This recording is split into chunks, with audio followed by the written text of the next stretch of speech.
Stage में 4 या इससे ज्यादा हॉकी के मुकाबले जीते, जब कोई देश पूल स्टेज में 7 में 5 मैच जीते, जब कोई देश 41 साल से चल रहे पदक के सूखे को खत्म करे, तो इस खुशी का इजहार कैसा होना चाहिए? इस सवाल का जवाब आज उस वक्त मिल गया जब ओलंपिक में जर्मनी के खिलाफ मैच में आखिरी सीटी बजी। इसके बाद तो भारत में एक साथ होली, दिवाली और सारे त्योहारों की धूम एक साथ मच गई।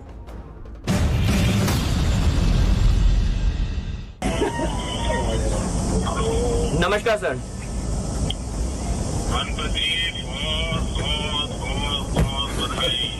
Thank you so much sir, thank you sir. पूरी टीम को बहुत काम गजब किया है, आपने पूरा देश नाचा है। थैंक यू सर, सर आपकी बहुत दुआएं थी सर हमारे साथ। Thank you sir. आपकी आवाज थोड़ी ढीली थी। बराबर दम है। सर आपका जो मोटिवेशन था वो काफी काम किया सर हमारी टीम के लिए। आप लोगों की मेहनत काम कर रही थी। Thank you sir. ओलंपिक के मैदान में हॉकी इंडिया की इसी जीत की झलक इन तस्वीरों में। कहीं ढोल की थाप पर नाचते लोग, कहीं आतिशबाजी तो कहीं बैंड बाजा। देश के हर हिस्से से ऐसी ही तस्वीरों की बाढ़ आ गई। जब तक मैच खत्म नहीं हो गया, लोग हाथ जोड़े मन्नत मांगते टीवी के सामने बैठे दिखे। और मैच खत्म होते ही शुरू हुआ धमाल। अमृतसर हो या इम्फाल, जालंधर हो या जयपुर, वाराणसी हो, कुरुक्षेत्र हो या देश का कोई भी हिस्सा, हर जगह एक जैसी तस्वीर। और इन्हीं तस्वीरों में कुछ ऐसी ही तस्वीरें भी दिखी जिनके परिवार के चिराग ने 130 करोड़ भारत के लोगों को इस जश्न का मौका दिया। जब देश दुनिया में भारत के बेटों का डंका बज रहा हो, तो घर के बेटे पर तो परिवार को न्यौछावर होना ही था। सो यहाँ भी जश्न की वैसी ही झलक दिखी। बेटों ने देश का सीना गर्व से चौड़ा कर दिया, तो घरवाले किस तरह भावुकता में खुशियों के आंसू बहाते दिखे, यह हम आपको दिखाएंगे, सुनाएंगे। लेकिन पहले देश के प्रधानमंत्री की बातें सुनिए। इस बातचीत में हर देशवासी की आवाज सुनाई पड़ेगी, जो उन्होंने जर्मनी पर जीत के फौरन बाद टीम के कप्तान और कोच से बातचीत में की।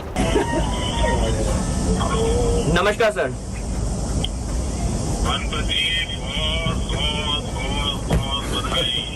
Thank you so much sir, thank you sir. पूरी टीम को बहुत काम गजब किया है, आपने पूरा देश नाचा है। थैंक यू सर, सर आपकी बहुत दुआएं थी सर हमारे साथ। Thank you sir. आपकी आवाज थोड़ी ढीली थी। बराबर दम है। सर आपका जो मोटिवेशन था वो काफी काम किया सर हमारी टीम के लिए। आप लोगों की मेहनत काम कर रही थी। Thank you sir. और पीयूष ने भी बहुत मेहनत की आप सबके साथ। बिल्कुल सर। तो मेरा तरफ से सभी खिलाड़ियों को बधाई देते हैं भैया। Thank you sir, thank you sir. मैं दे दूंगा सर। 8-15 अगस्त को मिल रहे हैं, मैंने सबको बुलाया है, तो उस दिन मिलेंगे हम लोग। जरूर सर। पीयूष जी है क्या वहाँ? हाँ जी सर, है, साथ में है सर। जी सर, नमस्कार। बहुत बहुत धन्यवाद सर। उस दिन आपने जो प्रोत्साहन दिया था कि उसी का जी बहुत बहुत धन्यवाद मोदी जी आपका। और मोदी जी मेरे साथ में चीफ कोच भी हैं ग्राहम रीड, आप उनसे अगर बात करना है। जी जी लीजिए। Hello, sir. Thank you, sir. They're fantastic, huh? They have. Thank you. It's so good to see. Your words the other day after the semi-final were fantastic and very inspirational to us. Thank you. Your hard work is giving a result. Thank you. Team spirit is giving a result. Yeah, definitely. Yes. And we feel proud. Odisha के मुख्यमंत्री नवीन पटनायक का नाम भी सामने आया। बुरे वक्त में भारतीय हॉकी टीम का ख्याल रखने वाले पटनायक ने भी टीम इंडिया को जीत की बधाई दी और सभी खिलाड़ियों को 16 अगस्त को भुवनेश्वर आने का न्योता दिया। Congratulations to the Indian men's hockey team on winning the bronze medal at the Tokyo Olympics. The team performed brilliantly against a tough opponent like Germany. The entire country is proud of the achievement of our team. It's a special moment for all of us. We finally achieved our dream of winning an Olympic medal, and on this special occasion I would like to express our special thanks to Honorable Chief Minister of Odisha, Shri Naveen Patnaik ji. who has supported us throughout this journey. His vision for hockey and constant encouragement has helped us achieving this remarkable feat for the country. ये तो महज शुरुआत थी। सुबह आई खुशियों वाली खबर दिन चढ़ने तक हर जगह चर्चा का विषय बन गई और इसकी गूंज संसद तक में सुनाई पड़ी। मैं सभा की ओर से अपनी हॉकी के टीम के सभी खिलाड़ियों को बहुत बहुत बधाई देता हूं। माननीय सदस्यगण, मुझे अत्यंत प्रसन्नता है कि टोक्यो ओलंपिक में हमारी बेटियों अब तक देश के लिए 3 पदक जीत चुकी है। संसद में हॉकी इंडिया को बधाई दी गई तो संसद के बाहर मिठाइयां बांटी जाती दिखी। भारतीय हॉकी टीम की जीत पर केंद्र सरकार से लेकर तमाम दलों के नेताओं में बधाई संदेश देने की होड़ लग गई। भारतीय हॉकी टीम को बहुत बहुत बधाई, जिन्होंने भारत को एक और मेडल जिताया है और 135 करोड़ भारतीयों को चेहरे पर खुशी लाए, जिन्होंने अपने प्रदर्शन के कारण, अपने खेल के कारण न केवल पदक जीता है, 135 करोड़ भारतीयों का दिल भी जीता है। 40 वर्षों के बाद एक बार फिर हॉकी टीम ने मेडल जीता है। हॉकी टीम को बहुत बहुत बधाई, शुभकामनाएं। देश के करोड़ों लोगों के चेहरे पर मुस्कान बिखेरने वाली इस टीम पर इनाम की बौछार भी शुरू हो गई। तमाम राज्य सरकारों ने अपने राज्य के खिलाड़ियों के लिए इनाम का ऐलान करना शुरू कर दिया। ये केवल कांस्य पदक नहीं है, भारतीय हॉकी का पुनर्जागरण है। 41 साल के बाद भारत ने शानदार प्रदर्शन किया है, दुनिया की श्रेष्ठ टीमों को हराया। हॉकी टीम में पंजाब की शान बने खिलाड़ियों को पंजाब सरकार ने भी 1-1 करोड़ रुपए बतौर इनाम देने का ऐलान किया। क्या नेता और क्या आम जनता, सब आज हॉकी में मिली जीत के रंग में रंगे नजर आए। हर किसी को भारतीय हॉकी टीम के कोच ग्राहम रीड की उस तस्वीर ने आनंद दिया जिसका इंतजार हर किसी को था। भारतीय हॉकी टीम ने खेल की दुनिया के सबसे बड़े मंच पर जो धमाल मचाया, उससे पूरा देश जश्न में डूब गया। बीते 41 साल से खेल प्रेमी इस दिन का इंतजार कर रहे थे और जर्मनी की जीत के बाद क्या आम और क्या खास, सबका फर्क मिट गया। भारत की इस जीत का चितेरा केरल के गोलकीपर श्रीजेश को हर कोई मान रहा है। टीम इंडिया ने इतिहास रचा तो एर्नाकुलम में श्रीजेश के घर पर भी होली दिवाली जैसा माहौल बन गया और पिता को बेटे और उसकी टीम पर गर्व करने का मौका मिला। I am very proud of my son. Okay, he got won the 3rd medal. I don't mind, but it is his 3rd Olympics. But he got 1 medal. I am very very proud of him. मौका ऐतिहासिक था तो कुछ अनहोनी तस्वीर दिखनी ही थी। ये तस्वीर हरियाणा के सोनीपत से आई। बेहद गरीब परिवार से आने वाले सुमित वाल्मीकि के घर वाले ऐसी खुशी पाकर रो पड़े। घर में एक साथ खुशी और आंसू दोनों नजर आने लगे। आज हमारे को लिए हमने सुमित को बड़ी मेहनत से, और सबसे अहम रोल है जो मेरी माँ है दर्शना, उसका नाम, और मेरे पिताजी है, मेरे भाई अम्मी जी, हमने सब मिलकर दिहाड़ी मजदूरी करके सुमित को बहुत ही कट समय से निकालकर आज ओलंपिक में तैयारी के लिए जो पूरे देश के लिए खेल रहा है, और पूरे देश में हमें गर्व है और पूरा देश हमारे साथ है और आप लोग भी हमारे साथ हैं। इसी तरह जालंधर में हॉकी खिलाड़ी मनदीप के घर भी जश्न का माहौल दिखा। मनदीप के घर वालों ने इस जीत को ऐतिहासिक बताया और टोक्यो ओलंपिक में 41 साल बाद मेडल जीतने पर खुशी जताई। इंडिया ने मैच जीता है, हमको बहुत खुशी है। मैं मोदी का फादर हूँ, मुझे इतनी आज बस कुछ बोल नहीं सकता मैं, जो इंडिया ने कर दिखाया है। भावुक लम्हों की ऐसी ही तस्वीर जालंधर के ही एक और घर से आई। हॉकी इंडिया के कप्तान मनप्रीत के घर में भी जश्न का ऐसा ही माहौल दिखा, जिसमें खुशियों के आंसू भी छलक पड़े। अपनी ब्रॉन्ज मेडल जीत लिया, बहुत खुशी वाली गल है, बहुत ज्यादा खुशी वाली गल। धमाल तो भारतीय टीम के अहम खिलाड़ी ललित उपाध्याय के घर पर भी मना। खेल खत्म होते ही परिवार के लोग एक दूसरे को बधाई देते नजर आए। परिवार के लोगों ने मिठाइयां खिलाकर इस जीत को ऐतिहासिक बताया और एक दूसरे को बधाइयां दी। लेकिन जब तक मैच चलता रहा, माँ के दिल में क्या चल रहा था, जरा वो भी सुनिए। भगवान सही बनाते लिख लोग के मेडल मिल जाए, जीत जाए, लोगन जीत जाए, बस बहुत खुशी है। कोई अंत है खुशी का ना हम लोग बखान कह सके। जीत आई तो खुशियां लाई, देश का मान बढ़ा और देश वालों को गौरव के क्षण मिले। आंखें तो कई बार नम हुई। बीते 41 साल में बेहाल हॉकी इसकी बड़ी वजह थी, लेकिन ये आंसू कीमती है। भारत को इन आंसुओं पर कोई अफसोस नहीं। हॉकी की इस जीत ने कोरोना के कहर के दर्द को कम करने का भी काम किया। ओलंपिक के मैदान में हॉकी के एक पदक के लिए 41 साल से तरस रहे देश को जिस टीम ने इतनी खुशियां दी, उस टीम को आज हर देशवासी सलाम कर रहा है। टैपिंग के जरिए जासूसी का आरोप लगाने वाली सियासी जंग पर पहली बार सुप्रीम कोर्ट में सुनवाई हुई। देश की सबसे बड़ी अदालत ने याचिकाकर्ताओं से पूछा कि अगर ऐसा 2 साल से हो रहा है तो अब तक आपने एफआईआर दर्ज क्यों नहीं करवाई। चीफ जस्टिस ने इस मामले में सुनवाई के दौरान एक याचिकाकर्ता को फटकार भी लगाई। पेगासस जासूसी मामले पर संसद से सड़क तक जारी जंग में पहली बार सुप्रीम कोर्ट में सुनवाई हुई। देश की सर्वोच्च अदालत ने इस मामले में याचिकाकर्ताओं को सुनने के बाद केंद्र सरकार से अपना पक्ष रखने को कहा है। पेगासस मामले को लेकर सुप्रीम कोर्ट में काफी दिलचस्प बहस हुई। याचिकाकर्ताओं के वकील से चीफ जस्टिस एनवी रमना ने कुछ अहम सवाल पूछे। सीजेआई रमना ने पूछा, इस मामले में 2 साल का वक्त क्यों लगाया? अगर आपको लगता है कि आपका फोन हैक हुआ है तो एफआईआर दर्ज क्यों नहीं करवाई?